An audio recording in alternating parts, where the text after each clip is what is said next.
वंदे मातरम। जय हिंद, नमस्कार दोस्तों।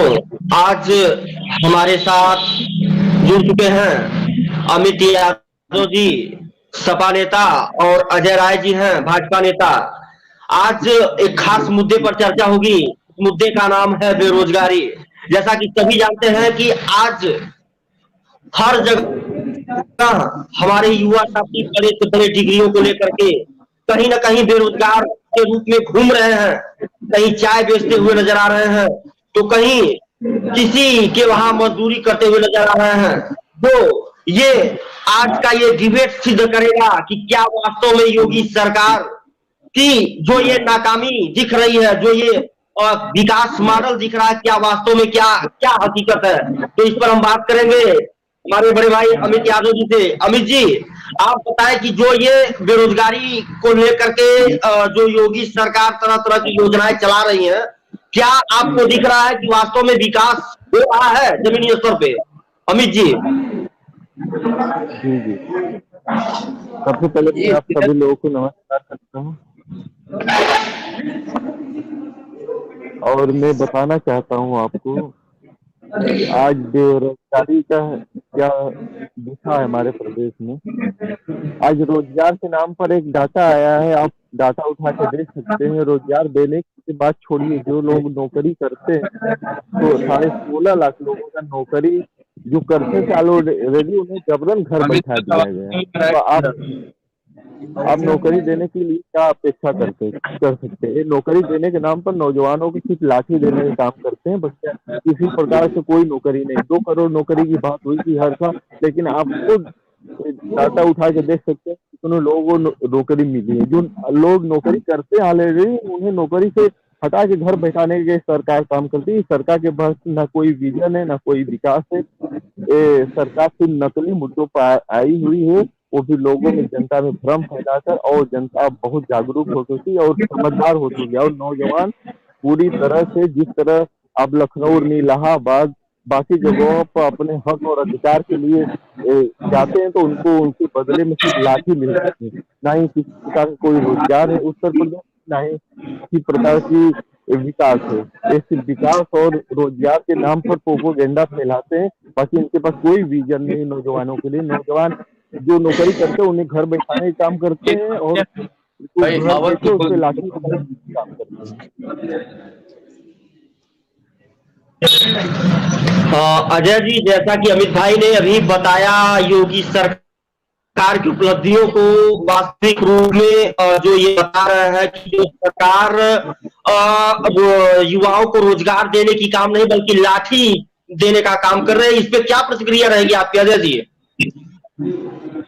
देखिए सर, जहां तक अभी अमित भाई ने बताया कि युवाओं को रोजगार नहीं दिया जा रहा है, तो मैं सबसे पहले उनसे ये पूछना चाहता हूं कि अगर आप योगी सरकार पे इस तरीके का टिप्पणी कर रहे हैं, तो योगी सरकार के पहले हमारे सीएम अखिलेश जी की सरकार थी, है कि नहीं?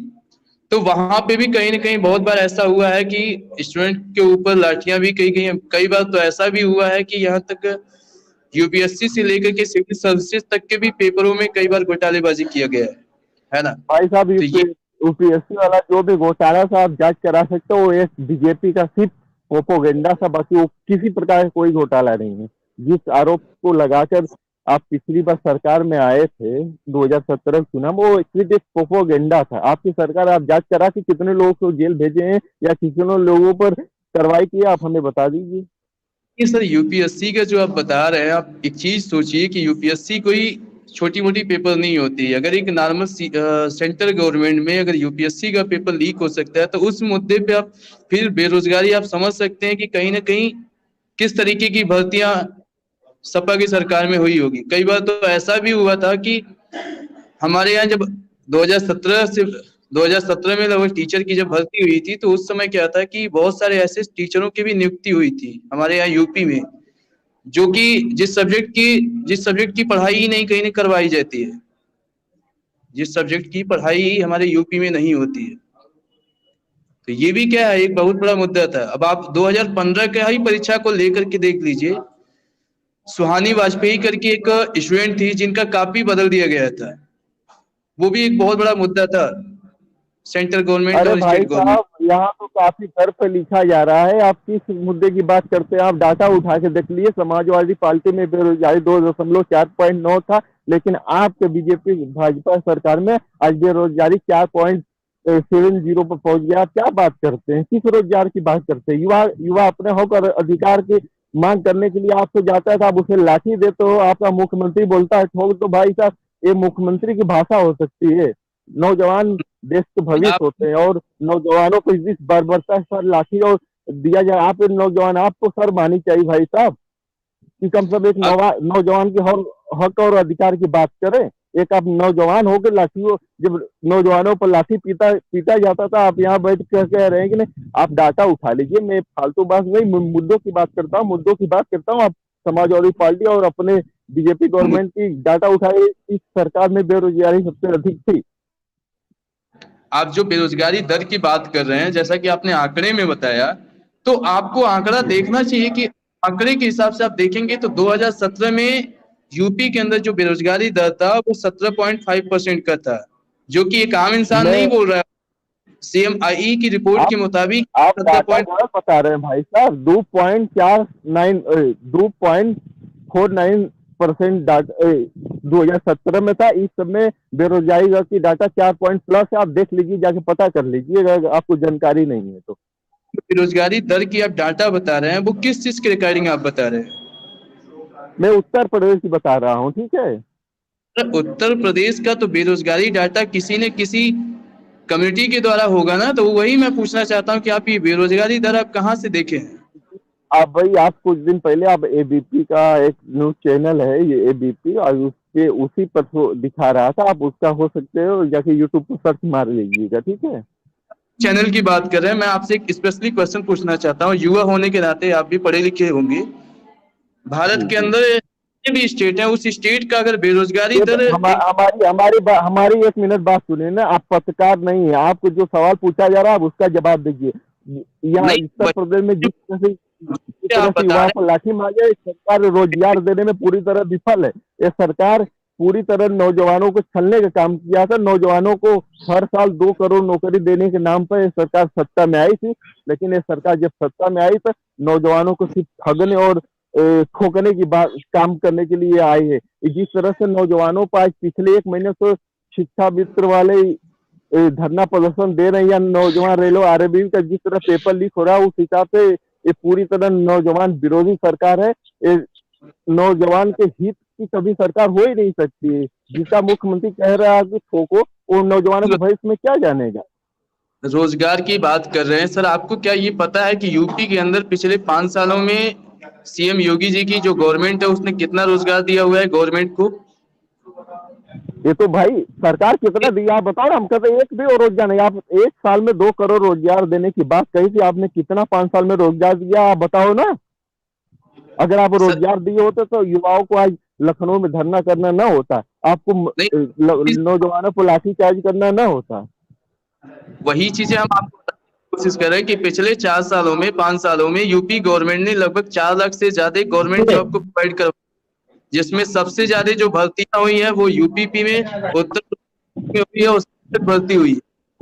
और उसके अलावा आप अगर ये चीजें बोल रहे हैं तो पिछली जो गवर्नमेंट है उसका भी वही गवर्नमेंट तो में कितना बोल रहे हैं। ये जितना दो वादा करके सत्ता में आए थे कि हम 1 साल में 2 करोड़ नौजवानों को नौकरी देंगे, नौकरी के नाम पर युवाओं को सिर्फ ठगने के काम किए हैं।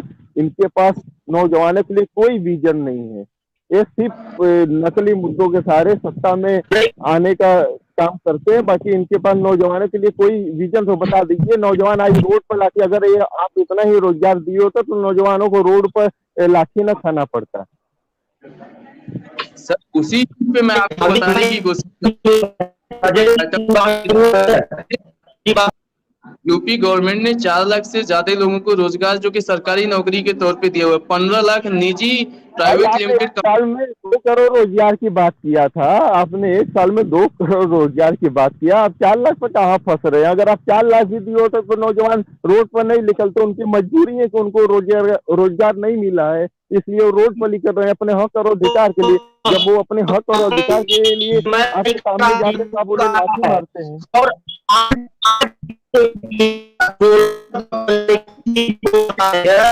ने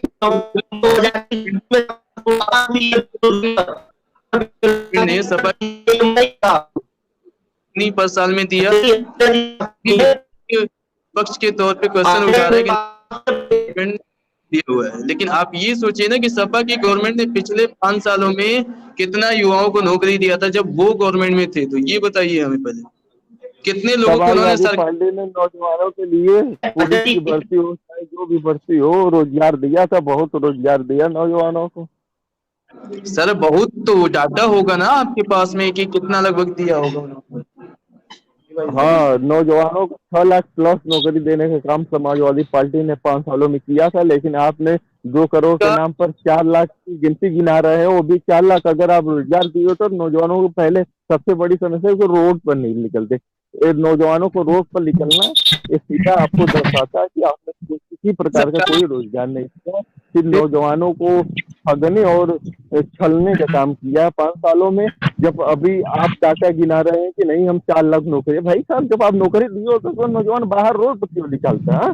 जब आपसे अपने हक और अधिकार की बात करने जाता था आप उसके ऊपर लाठी चलाने का काम करते।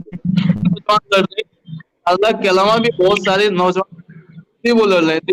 ये मतलब नहीं है कि यूपी गवर्नमेंट ने ही तो जैसे आपने बोल दिया कि नहीं 6 लाख लोग वो तो नौजवान आपको चुनाव आएगा ना, उस चुनाव में बताएगा आपको कितना। भाई आपको बोलना है, आप प्रोपेगेंडा फैलाने वाले लोग आप कुछ भी बोल सकते हैं। अगर आपका विकास यही है कि भाषण जो शुरू होता है और पेपर को आपका विकास दम तोड़ देता है, उसी तरह आप मुंह से जो भी भाषण बोल दीजिए हम 10 लाख दिए, 2 करोड़ दिए, 4 लाख लिए, लेकिन वो सिर्फ पेपर पर दम तोड़ देता है। बाकी नौजवानों को किसी प्रकार का कोई रोजगार नहीं मिला है। अगर नौजवानों को रोजगार मिलता है तो नौजवान बेचारे ठंड में जाकर 2-2 एक-एक महीना लखनऊ पर रोड पर बिताने पर मजबूर न होता है। ये आपकी निकम्मी सरकार की ऐसी व्यवस्था है कि नौजवानों को मजबूरन रोड पर निकलना पड़ रहा है। नौजवान जब रोड पर निकलते अपने हक और अधिकार को लिए तो आप उसके ऊपर ठंड में लाठी बरसाने का काम करते हैं। ये इतनी निकम्मी सरकार हो गई कि नौजवानों तो वोट लेने के लिए तो उन्हें लुभाने का काम करती है, लेकिन में आती है तो उन्हीं को ठगने का काम करती है। एक मिनट सुनिए हमारी बात को। जो आप नौजवान बात कर रहे हैं, सबसे बड़ा मुद्दा तो नौजवान सबसे 16 में पीसीएस की भर्ती आई थी तो नौजवानों ने सबसे बड़ा भाई साहब वो बीजेपी का प्रोपोगेंडा था समाजवादी सरकार को बदनाम करने, ठीक है। क्या वो जाति के नाम पर, धर्म के नाम पर हो, आप नफरत फैलाने वाले लोग हो, देश को जातियों में भाईचारों को खत्म करने वाले लोग हो। बेरोजगारी की आप बात कर रहे हैं, देखो 2 लाख से ज्यादा लोग करवाई, उसके भी जिन भर्तियों को उन्होंने करवाया, चाहे वो पुलिस की भर्ती हो चाहे आपका यूपीएससी की भर्ती। अरे भाई साहब जितने भर्ती कराया सबका पेपर लीक हो जा रहा है। आप कौन किस भर्ती की बात कर रहे हैं? आप जितने भी पेपर आप उठा के डाटा देख लीजिए, उत्तर प्रदेश में जितने भी भर्तियां हुई हैं ऑलरेडी किसी का पेपर लीक हो जा रहा है तो किसी का रिजल्ट नहीं आ रहा है। अगर रिजल्ट आ रहा है तो उसमें भी धांधली हो जा रही है। आप क्या बात कर रहे हैं? किस रोजगार की बात कर रहे हैं भाई साहब? नहीं अमित भाई अजय जी मेरी बात सुनिए। अमित भाई जो भी पेपर्स लीक हुए हैं उस पेपर्स के मामले में योगी सरकार ने काफी एक्टिविटी करते हुए जो है कार्रवाई की है, और जो भी पेपर लीक जिन लोगों ने, जिन माफियाओं ने किया है उनके ऊपर उचित कार्रवाई हुई। आपने देखा होगा उनके घरों तक को जो है कुर्की किया गया है। तो इसमें कहीं ना कहीं ऐसा नहीं है कि सरकार अपने काम पे लगी हुई है, सरकार कर रही है। लेकिन अगर हम बात करें तो बेरोजगारी का मुद्दा हमारा ये था कि आखिर में आज योगी सरकार दिखा रही कि मैं बहुत बड़ा मतलब विकास को आगे बढ़ा रहा हूं। जैसे विकास उन्होंने कई प्रकार का किया, लेकिन बात अगर बेरोजगारी की जाए तो बेरोजगारी में CMIE का जो आंकड़ा है वो बता रहा है कि उत्तर प्रदेश में मार्च 2017 में बेरोजगारी की दर 2.4 थी, लेकिन 2021 में 4.8% बेरोजगारी दर बढ़ी हुई है। और वहीं जो है एबीपी न्यूज का खुलासा, एबीपी न्यूज कह रहा है कि 51% बेरोजगारी बढ़ी है, बेरोजगारी दर बढ़ा है। तो हमारा कुल मिला के हमारा मुद्दा ये था कि आप सब लोग नौजवान हैं और नौजवान साथियों को इस पे ध्यान देना कि आखिर में क्यों क्यों आज ये व्यवस्थाएं हुई है, क्यों बेरोजगारी बढ़ रही है। तो कहीं ना कहीं मैं इस डिबेट को इसलिए चलाया ताकि योगी सरकार, अगर सरकार योगी आदित्यनाथ की बनती है या अखिलेश यादव की बनती है, किसी की भी XYZ किसी की भी सरकार बनती है, तो ये इस मुद्दे पर वो लोग गहन जो है चिंता करें, एक अपना सब्जेक्ट बनाए, उसमें अपने मंत्रालय में, अपने कैबिनेट में बैठक करें और युवाओं को रोजगार दें, ताकि हमारे जो युवा साथी है, जो बड़ी बड़ी डिग्रियों को हासिल करके कहीं पकौड़े तलने का काम कर रहे हैं, कहीं रेलवे स्टेशन पे चाय बेचने का काम कर रहे हैं, ये ना हो, उनके पढ़ाई को, उनके योग्यता को महत्व दिया जाए। इसलिए हमारा ये डिबेट रहा और अब फिलहाल समय समाप्त हो गया है। मैं आप लोगों से विदा चाहूंगा, लेकिन फिर इसके बाद मैं आप लोगों के साथ बैठूंगा और इस मामले में मैं फिर आप लोगों से चर्चा करूंगा। जी जी, बताएं अमित जी। नौजवान पूरी तरह उत्तर प्रदेश के नौजवान समाजवादी पार्टी के साथ है, अखिलेश यादव के साथ खड़ा है और अखिलेश यादव पर विश्वास कर रहा है। 5 साल में जिस तरह से योगी सरकार ने नौजवानों पर लाठीचार्ज, उनके हक और अधिकार को छीनने का काम किया है और उन्हें मजबूरन किसी को चाय बेचने पर मजबूर किया, किसी को पकौड़े तलने पर मजबूर किया। इसलिए नौजवान सभी ये समझ चुके हैं कि यह सरकार सिर्फ उन्हें ठगने और छलने का काम किया है और आने वाले विधानसभा चुनाव जो होने वाला, उसमें पूरा ही उत्तर प्रदेश के नौजवान एक साथ होके अखिलेश यादव की सरकार बनाएंगे और उन्हें जहां भी चीजें होगी, हर तरह से वैकेंसी निकाला जाएगा, उन्हें कहीं ना कहीं जो जिस लायक रहेगा उसे उस लायक का रोजगार देने का काम समाजवादी पार्टी करेगी। नहीं, ये अमित जी, ये तो आपका प्रश्न रहा है, लेकिन बात अगर सरकार की है, सरकार बनाने की है, तो वो तो 10 मार्च को बनती है। लेकिन फिर भी इस प्रदेश के युवा काफी समझदार हैं, जानकार हैं, क्योंकि बड़ी बड़ी डिग्रियों को हासिल उन्होंने किया है। उनको पता है किधर हमको जाना है, हम चर्चा नहीं करेंगे, क्योंकि हमारा मेन मुद्दा था बेरोजगारी का। तो हमने बेरोजगारी पे आपसे चर्चा, और इसके लिए मैं आप लोगों का बहुत बहुत धन्यवाद देना चाहूंगा कि आप लोगों ने अपना जो है समय, अमूल्य समय हमारे चैनल को दिया। लेकिन फिर हम आपसे मिलेंगे और हो सकता है कि इसी बीच हम फिर मिले 2 दिन में, लेकिन तब तक के लिए हम आपसे विदा चाहेंगे। नमस्कार।